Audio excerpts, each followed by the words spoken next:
You are watching EAC News. Thanks for joining us. Now for a look at news making international headlines this Thursday, 16th of December.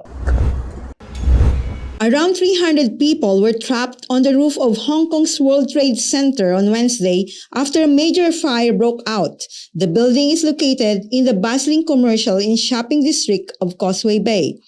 Police have said the fire started in the machine room and has moved to the scaffolding surrounding the building, which is currently under renovation. Hundreds of people were moved from a restaurant to the 39th floor when the fire broke out and smoke filled the dining area. Firefighters stood on aerial lifts during the rescue operation after having battled the blaze with 2 water jets. Emergency services personnel and ambulances were also deployed to the scene, with 1 person being transported away while holding onto breathing apparatus. It was reported that 13 people were injured and taken to hospital. Those who were injured are aged between 25 and 60. The 60-year-old woman is in critical condition. Those trapped on the roof have been all safely rescued, with more than 1,200 people in total evacuated from the building. 11 bodies have been found, while 25 people remain missing on Wednesday after a boat carrying suspected undocumented migrants from Indonesia capsized off Malaysia, maritime authorities have reported.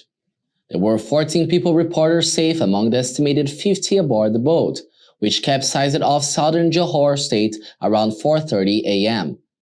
The survivors and the boat were found on a beach in Tanjung Balao, and the Malaysian Maritime Enforcement Agency has said a search and rescue operations had been launched for those missing.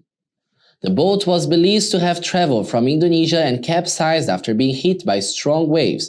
Johor Maritime Operations Deputy Director Captain Simon Templer Loactuza has said.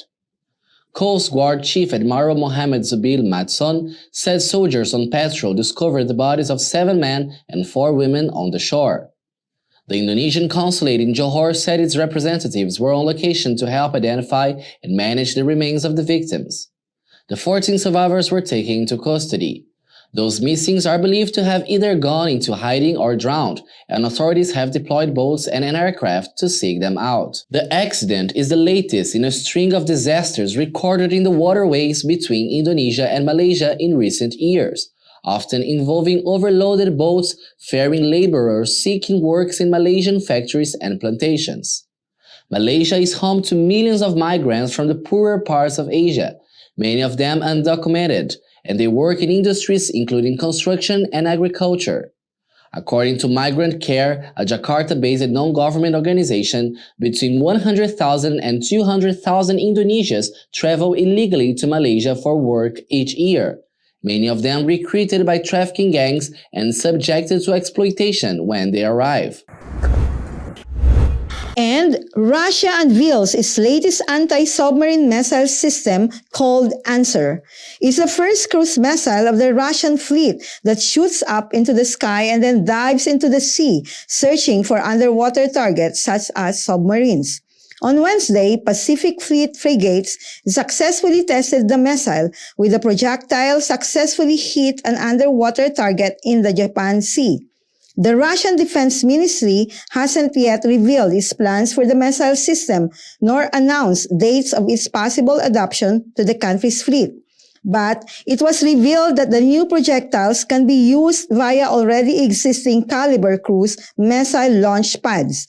So, the new system might be added into the arsenal of the country's most powerful Admiral Grigorovich and Admiral Gorskov class frigates, as well as the corvettes stationed in the Black Sea.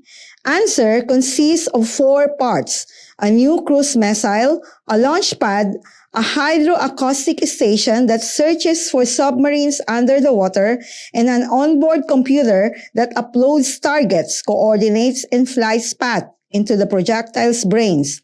The new missile can receive information about underwater targets through hydroacoustic stations on board, as well as from anti-submarine planes and sonar beacons.